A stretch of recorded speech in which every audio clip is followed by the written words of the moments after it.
So, in the previous lecture we have explained the second law of thermodynamics, and there were two statements. One is Kelvin-Planck statement and one is Clausius statement. In Kelvin-Planck statement, it is stating that no process is possible whose sole effect is the absorption of heat from a reservoir and conversion of all this into work. That means this is the schematic diagram. From hot reservoir it is extracting heat Q1 or Q, and it is converting all this into work, W is equal to Q. This is an ideal engine, but according to Kelvin-Planck statement it is not possible. And another statement is Clausius statement, and the statement is it is impossible for self-acting machine unaided by any external agency to convey heat from one body to another at higher temperature, or heat cannot by itself pass from coldest to warmest body. That means we are extracting heat from cold reservoir and rejecting heat into the hot reservoir. It is not possible to convey heat from cold to hot without any external agency or help. So, these are the two statements of second law of thermodynamics. Now, today I am going to prove that the two statements, Kp statement and Clausius statements, two statements, Kp statement and Clausius statement are equivalent. So, we have to prove the Kelvin statement and Kp statement and Clausius statement are equivalent. So, to prove this, I am drawing a schematic diagram. This is hot reservoir and two engines are operating here. One is refrigerator and one is heat engine. Let me draw. Okay, this is engine and this is a refrigerator. Okay, Q1 is extracting by the engine and Q2 is rejecting by the engine, and we are getting the work done, W is equal to Q1 minus Q2. Okay, and the refrigerator is doing Q2 amount of it is extracting from cold reservoir, and this Q2 amount of heat is rejecting at the cold reservoir, but we are not providing any external work, no work. Okay, so two engines are operating here. One is real engine and one is refrigerator. So, engine is extracting heat Q1 and rejecting Q2. So, we are getting the work done, W is equal to Q1 minus Q2, and reservoir is extracting Q2 and rejecting Q2 at the hot reservoir, but without any external agency. So, for refrigerator, as there is no external agency, so it is violating Clausius statement. Clausius statement violation, as there is no external agency, so there is a Clausius statement violation for refrigerator. For engine, there is no problem. It is not violating any rules because it is extracting from hot reservoir, rejecting cold reservoir, we are getting the work done. But if we consider engine plus refrigerator, what is happening? You see, from hot reservoir, Q1 minus Q2 amount of it is extracting. And what is the rejection at cold reservoir? For E plus R, that is 0. Nothing is rejected at the cold reservoir. Okay, and we are getting the work done W is equal to Q1 minus Q2. So, for the whole system we are extracting heat from hot reservoir Q1 minus Q2 and converting all this into work W is equal to Q1 minus Q2, rejecting nothing at the cold reservoir, which is violation of KP statement. So, if one violates the Clausius statement, then for the combined system it is also violating KP statement. Okay. Suppose we are considering in this way. Now, first we here we have considered first it is violating Clausius statement. So, we are coming for the whole system KP statement is violating. Now, we will consider the first the KP statement is violating, then it will automatically violate the Clausius statement. So, the schematic diagram for this,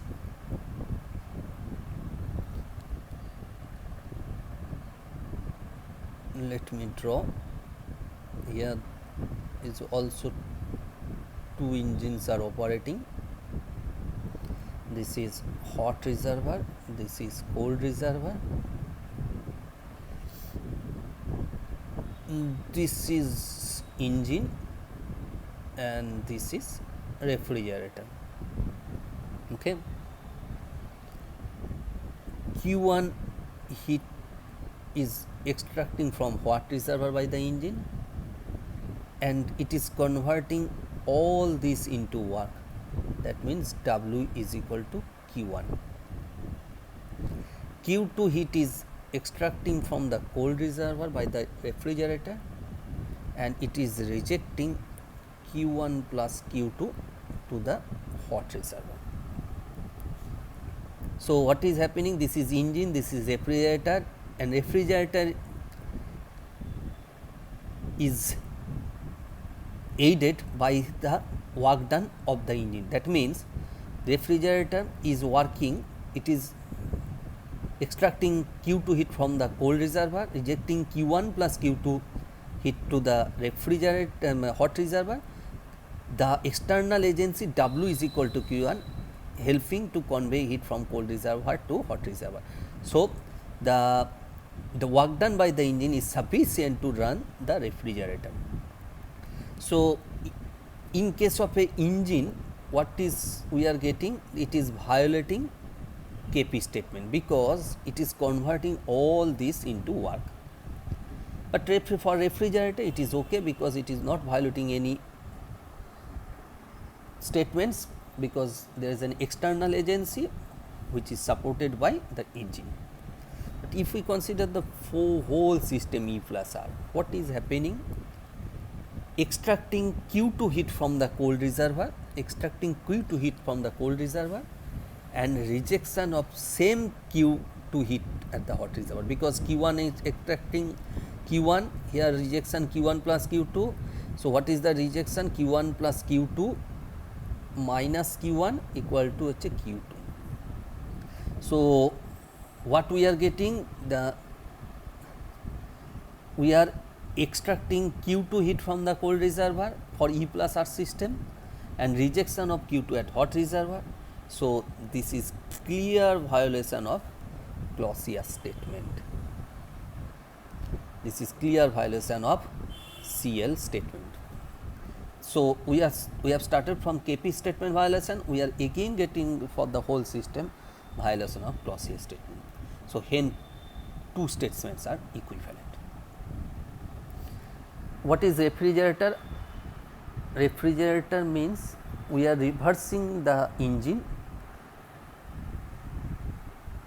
the direction at which engine is propagating cycling, it is just reverse, it work as a refrigerator. So, what is the reversible process? A reversible process is one that is performed in such a way.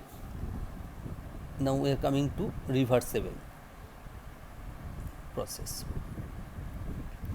Reversible process is one that is performed in such a way that at the end of the such process both the system and its local soundings may be restored to their initial state without producing any change in the rest of the universe. This is the Carnot cycle it is coming to the same initial state. So, it is a Carnot cycle is a reversible cycle. So, for this we have to maintain two conditions.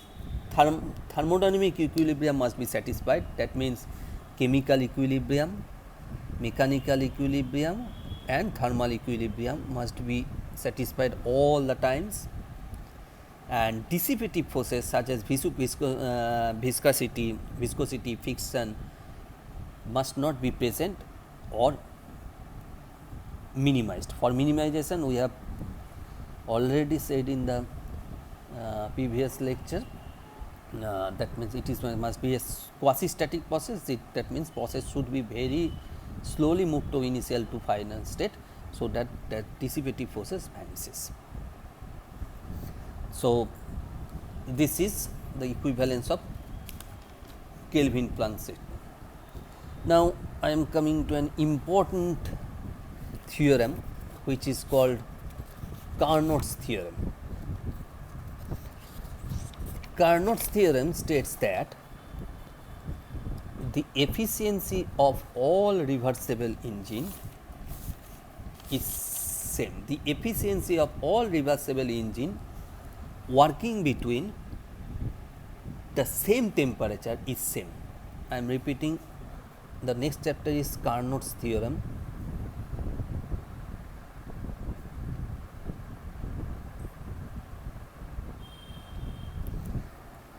Carnot's theorem. And what is Carnot's theorem? The efficiency of all reversible engine working between two same temperature is same.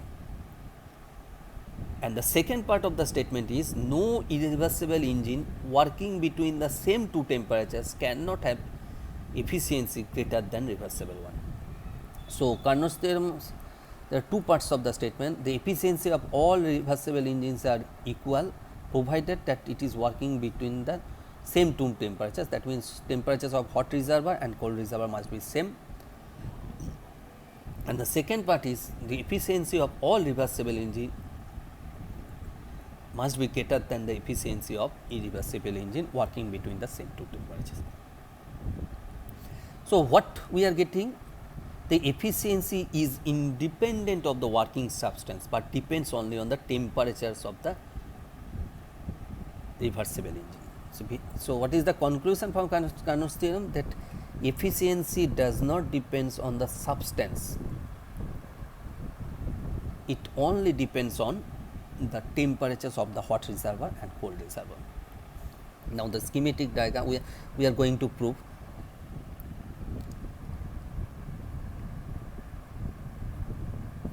This is hot, this is cold.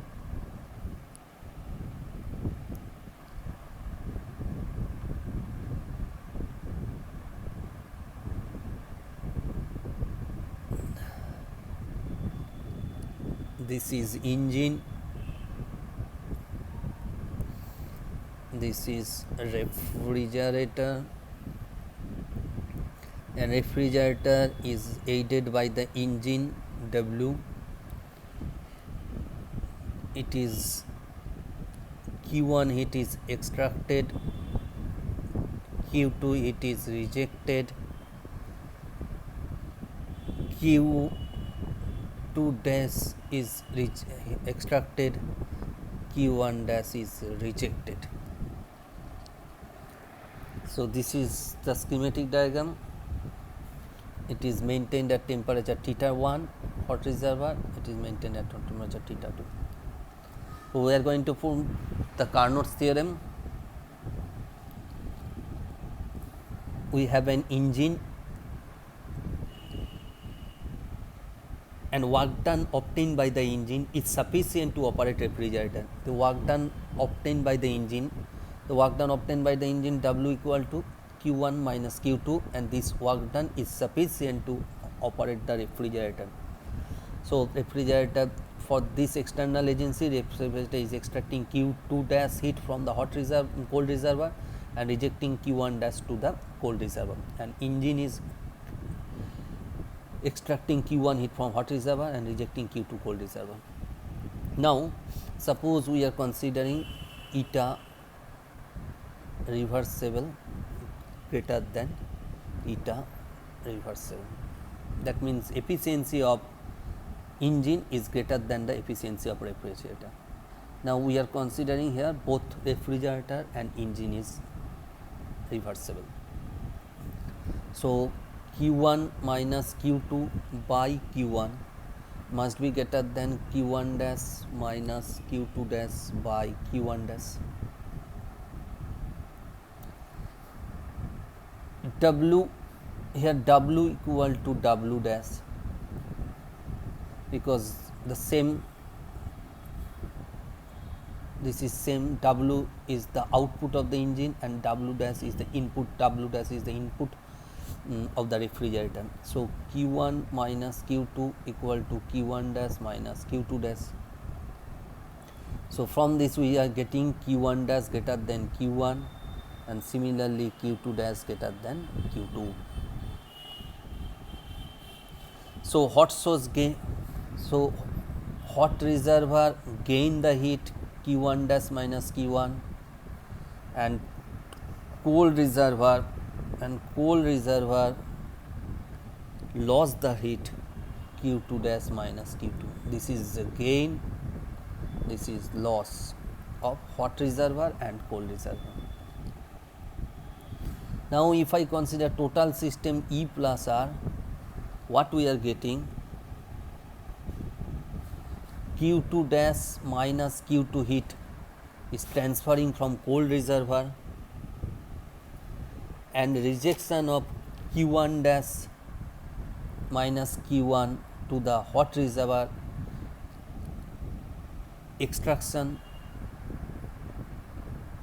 from theta to cold reservoir, rejection to theta 1 hot reservoir, but there is no external agency. So Q2 dash minus Q2 is extraction from cold reservoir and rejection of Q1 dash minus Q1 to the hot reservoir without any external agency. So it is simply violating Clausius statement for E plus R system. So eta E cannot be, so eta E reversible cannot be eta R reversible. As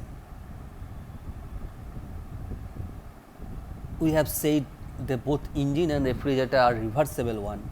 So if we just reverse the direction, then E becomes R and R becomes E, and in the same way we can prove eta E, eta R reversible cannot be greater than eta E reversible. So the only possibility is eta R equal to eta E. That means efficiency of all reversible engines are same. This is the first we have considered this one, and from this we have proved this cannot be happen. Now we are, as it is both engine and refrigerator reversible, so we are just direction, we are changing the direction in this way, then it is becomes refrigerator, it becomes engine. So in the similar way we can prove eta R cannot be eta E. So efficiency of refrigerator is equal to efficiency of the engine. This is the first part of the Carnot's theorem. Now I am coming to the second part of the Carnot's theorem, that is the irreversible engine cannot have efficiency greater than a reversible engine. Suppose we are considering E is a irreversible, E is an irreversible engine. Suppose we are considering E is an irreversible engine. So, by this process eta, now we will consider now this is irreversible engine. So, first we consider eta of irreversible engine is greater than the efficiency of reversible engine,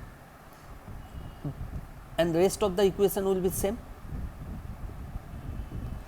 And from this, if we follow the mathematics, the same mathematics will also be applicable if we consider is an irreversible engine, engine is irreversible one and refrigerator reversible one. So, from this we can prove this. So, efficiency of irreversible engine cannot be greater than efficiency of